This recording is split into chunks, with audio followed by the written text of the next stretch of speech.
Greetings, my fellow gorehounds, and welcome back to a Blood Splattered vlog. I'm the Horror Guru. And I'm Count Jackula. And today we are talking about Pure, the last episode of the first season of Into the Dark.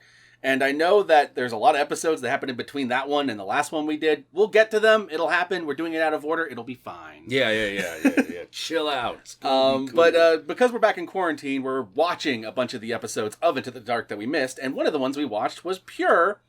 And it was really fucking good. Yeah, so we decided this is a really, really good one. This entire season has been better overall than the first one. Well, this is the last of the first season. Oh, it's the last of the first Pure season. is the last of the first season. Oh. Okay. Never mind then. But it's a really, really good film. Yeah, absolutely. It's excellent. Like, if for those of you who don't know, Hulu's doing this series of movies called Into the Dark that are all produced by Blumhouse. And these are very obviously Blumhouse giving directors of less experience like a shot. And so far, for the most part, none of them are bad. Some of them are mediocre, but they've all been like mediocre to great. Well, it's also like they're also giving. There's some experienced directors who've worked in it, like Daniel Stem, who directed The Last Exorcism, directed an episode. Right. There's some more experienced directors, but there's also a lot of inexperienced ones that are kind of doing their first feature through this too. Yep. So it's kind of cool. I honestly don't know for Pure because I didn't look up the director. If it's a first time or not for this one, but they did a good job. Yeah, it's an excellent movie. Here's the premise. These two sisters are going to a purity camp where they're going to be given promise rings by their dads, and they're going to promise to be virgins and pure until marriage. Yep. This leads to them doing a summoning ritual, which may or may not have summoned a demon, and it's a big question whether or not this thing they summoned is worse than the camp they're in. Yeah. And that's kind of the movie. Yeah, that's the movie, and they answer that question. Another thing to know about Into the Dark, since it's been a long time since we've done a vlog about these things, Into the Dark, every single episode is based around some sort of holiday. So this one is about Father-Daughter Day. So yeah.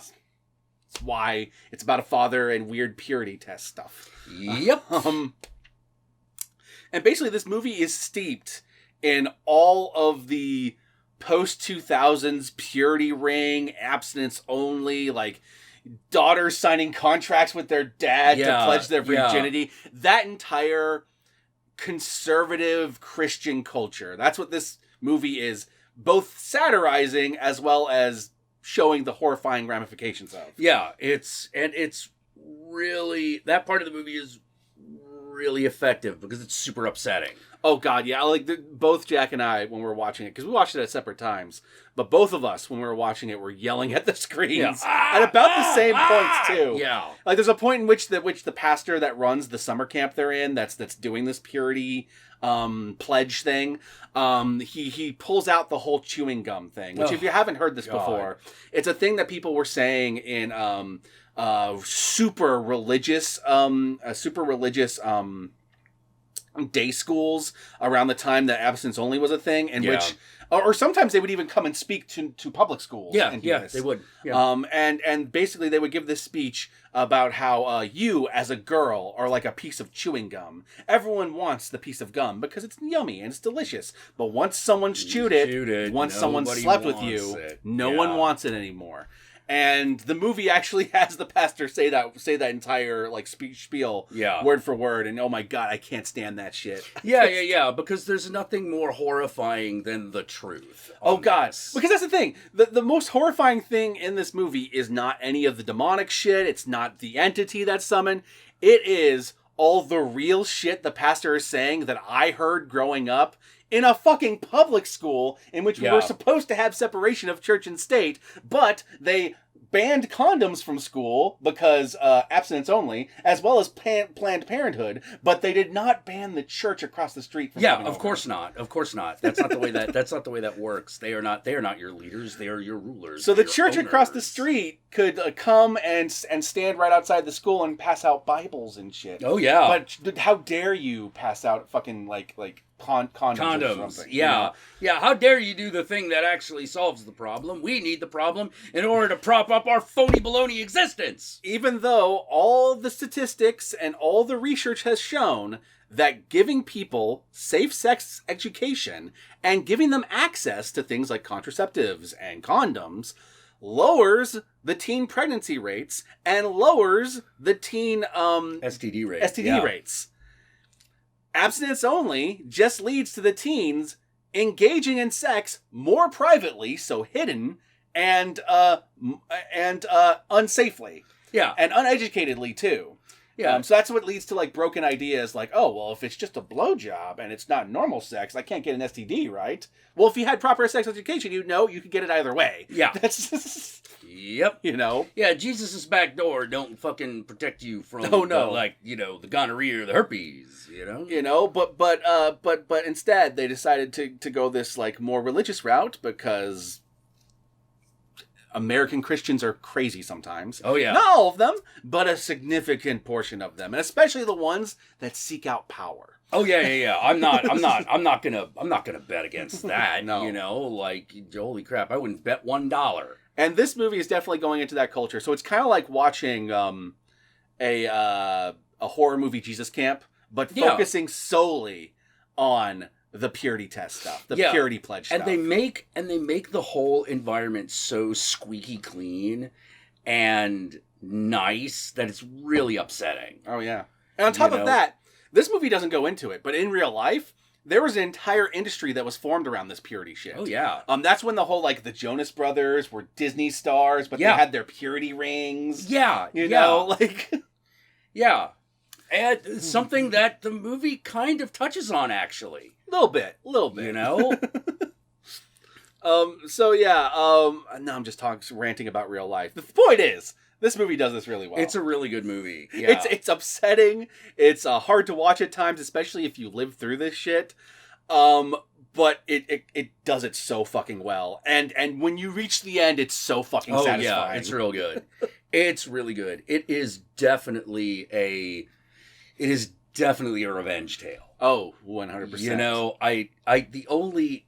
you won't get into spoilers because, like, I don't know what we could spoil and what we can't.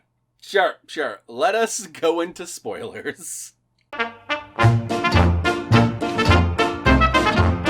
All right, so they summon Lilith in the beginning of this movie. And for those of you who don't know, Lilith is the mythological first wife of Adam that was discarded and becomes considered an evil demon. And there's many different myths surrounding Lilith. Like in some versions, she's the first vampire, and other versions, she's a succubus. Yeah. Sometimes, and one of the ones that they actually touch upon in this, which I thought was really interesting, is this one actually latches onto the Ishtar connection. Because a lot of the imagery of Lilith comes from the Babylonian goddess Ishtar. And this movie runs with it very well. It also had this one also went with the route that she herself was an angel. Yes. She like Satan is a fallen angel. Yeah. This is how she fell. Yeah. She fell because why? Because of a false accusation. Yes. An accusation she did not deserve. Yep. You know? Which I thought was the most beautiful metaphor for this entire thing. Absolutely. Adam could not stand that they were made as equals, so he made up this entire lie about her, which is the whole, like, myth around Lilith and stuff like that. Yeah. That she's a demon and all that stuff. And when in reality, she's an angel. Yeah. So they summon Lilith, and so a huge chunk of the story is the main character being stalked by the ghost of Lilith while dealing with all the purity shit. And she's ultimately an outsider in this story. Yeah. Because the basic idea with her is that her dad had her with another mom, and she just recently reconnected with him after her mom died. So she's basically going to this purity camp thing because this is a thing that he really cares about with his other daughter. And so she's just trying to connect to him through this. But she herself, not really Christian, not really like super religious. Yeah. She grew up like, fucking She comes secular. across pretty agnostic in this movie. Yeah. She knows enough about like witchcraft to know like the basics. But doesn't have like a lot of detailed knowledge, but definitely more than a Christian would. Absolutely. You know? And so, like, she's being stalked by Lilith, which on the surface seems bad because you have this, like, demonic entity that is, like, whispering in your ear at night and startling you awake and shit. But actually, all Lilith is trying to do is trying to convince her to let her in so that she may punish all these awful men that are preying on her. And the extent to which they're preying on her is pretty fucking bad. It's fucking total. Because, like... It's total and utter. Now, here's the thing. This is a bit of a spoiler. But... And we are in the spoilers. Yeah, we are in the spoiler section. They make it look like there is going to be, like, rape in this movie. Yeah. But... It turns out there's not. There's not. But yeah. But, perhaps rape of the soul and there, the spirit. There is sex under false pretenses, but to the extent you can call that rape in this is questionable. So yeah. Like, well, I mean, like, you're really thinking that this is like, is this going to turn out to be a pedophile ring or something? Oh yeah. Because there's points in which the leaders, the pastor and some of the other fathers are like bringing these individual girls into this back room. And then they all come out, like, looking traumatized as shit. Yeah, you're trying to figure out what the fuck it was. And they tell you, they fucking tell you in the end. And that is the moment where you realize that the even though it's not rape, the exploitation is fucking total. And that is the moment where you're like, burn them all! Now, kill them all! The thing that is kind of like the sex under false pretenses thing, that's a little questionable on the from the get-go, is there are these boys that the girls meet while they're there, and the boys start flirting with them, and they start, like, going out and, like swimming with the boys and all that stuff, and the boys would, like, pull them from their church gathering thing to go do something else. And one of the girls ends up sleeping with one of these boys, and another one ends up kissing one of the boys, and the main character has the opportunity to, but kind of, like, is just not into it at the moment. Yeah. Like, because she's being stalked by Lilith. Yeah, because she's being stalked by Lilith, she's just more like, wherever she sees her, she's just gotta run. But it turns out Lilith was trying to protect her that whole time, because we find out later that the boys are working for the pastor. In fact, one of them is his kid, apparently. Yeah.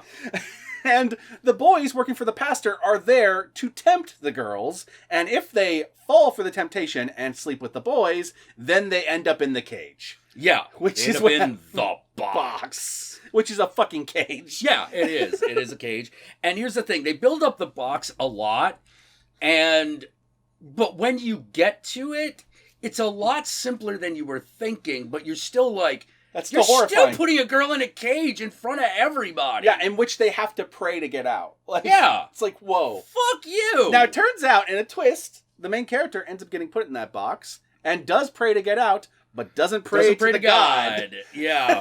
Prays to Lilith. Who shows up, and it's a pretty satisfying, like, end of a movie, man. Oh, I'm not going to spoil exactly what Lilith does, but let's just say this is totally, like, that. It's not really rape, but it is a rape revenge story, if you know what I mean. Yeah. It's got that same kind of tone to it. Like, oh, motherfucker, you did this bullshit. Lilith has been trying to protect these girls the entire time, but because they've been trained to be scared of, like, entities and things like that, they think that Lilith is the one trying to hurt them, but no. Yeah, no. She's not. She is here to punish the guilty. And oh man, the fathers are so fucking awful in this. They're such controlling bastards. Yeah. And the worst part is I know someone's going to watch this movie and is going to go like, this isn't realistic. And I'm going to sit here and tell you. Oh, it's incredibly realistic. As someone who grew up in a religious family where not necessarily my family was doing a lot of the stuff that's in this movie, but I went to religious services in which I saw people that did this shit and talked this way. Oh yeah, me too. And believed this way. Like, it's... Yeah, I went to one of those schools. One detail that I really fucking loved, because it's relevant to everything I believe, was, so they talk about having done this ritual many, many years. Yes. In a row. And it's never really worked before. And they're trying to, and they don't know why it worked this time. So some of you could probably guess why it would work this time, because there's an outsider girl. Yeah, because the outsider girl isn't a virgin. No, she was never a virgin. Yeah, she's never a virgin. She was just willing to do this because she wanted to be close to her estranged father. Yep. So she lied. Absolutely. Like... She just wanted to get close to her father. And here's the thing. Over the course of the movie, it becomes very clear that the father is not worth getting close to. Oh, no, absolutely not. Especially when he starts bad-mouthing her mother. Oh, it's just like, dude. oh, do you want to end up like your mother? And it's just like, Bitch! My mother ended up in the situation she was in because of you! Yeah, because you refused to help her, which she finds out later that the dad knew about her the whole time and wasn't unaware, which is the lie he's been telling her. Yeah. And I'm like, oh, and the pantheon of lies there. And that he's basically been refusing to help her the entire time. Yeah, so. Just because it would be easier. Dad's a complete piece of shit. Oh, yeah, he's a complete coward, complete piece of shit. You know, one of those guys that's constantly, like, talking about chivalry and all goodness and stuff, whatever. Oh, but it's all just a mask for being a complete and utter worthless piece of shit. Yeah. And all the boys that were there to trick the girls, in the final scene, they're all wearing pure white suits, and they have, like, these swords, so they're like angels and shit. And it's like, fuck you. That was another thing. That entire conversation about why it's okay for the guys to sleep around, but not the girls. Like, that pissed me off because I've heard those. I've heard again. I've heard all these arguments before in real life, in real time, with actual pastors and shit. Yeah. Well, you can't expect boys to like. Why not? Well, first of all, why not? Second of all, fuck you. Don't tell me they don't make these arguments. I remember them. Oh yeah, I remember them very, very clearly. You know, my God, it's bad. It's bad.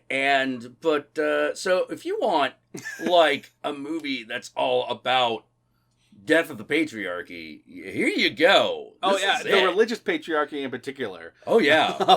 This movie's all about how religion uses its power to maintain control over women and their bodies. Yeah. That's what this movie's entirely about. Yeah. And because it's not the only thing bad that religion does, but that's what this one focuses on. Yeah, and I loved it because it was like, ultimately, what is Lilith all about? It's about that choice. Yep. It's about that choice.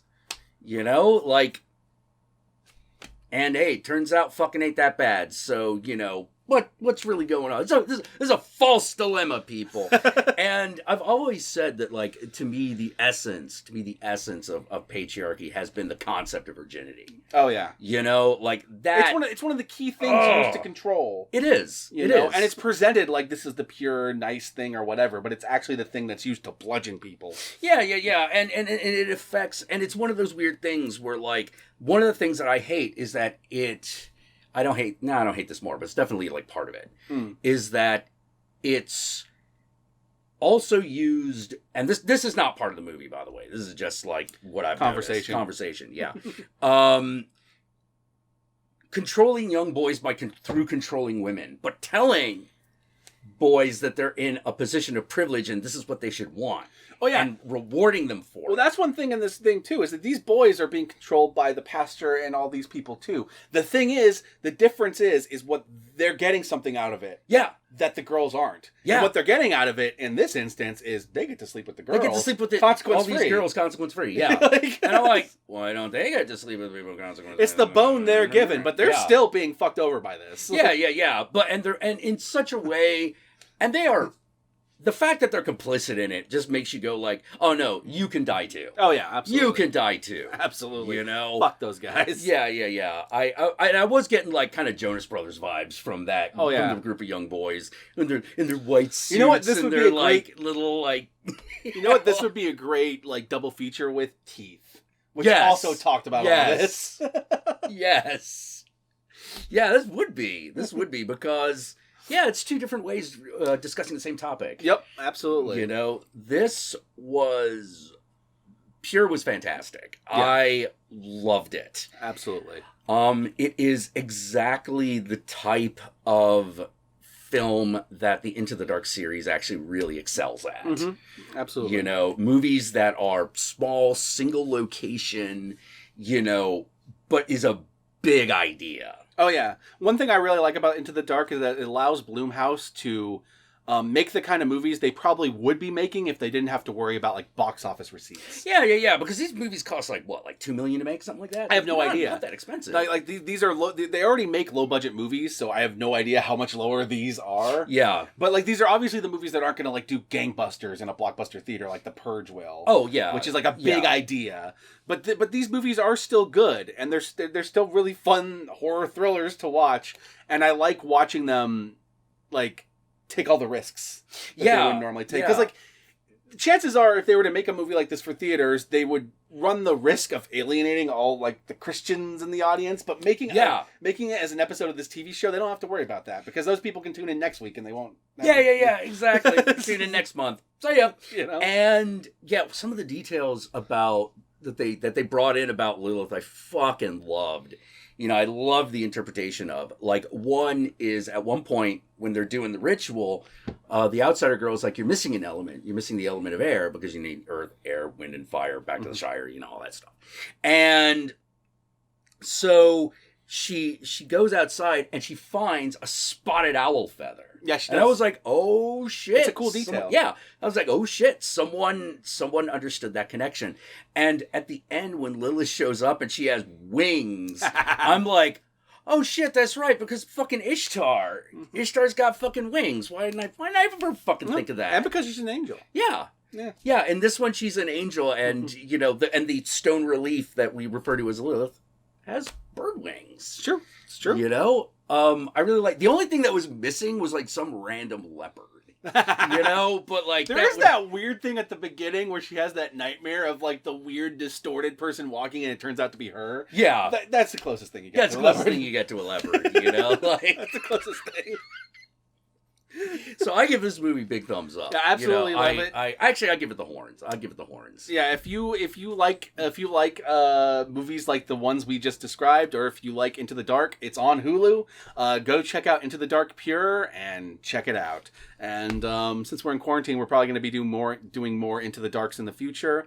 In fact, we're about to record one for the second season in a minute. So we'll be right back with that. And with that said, where can they find you? You can find me on twitch.tv/count_Jackula. That means Count Jackula's on Twitch, yo.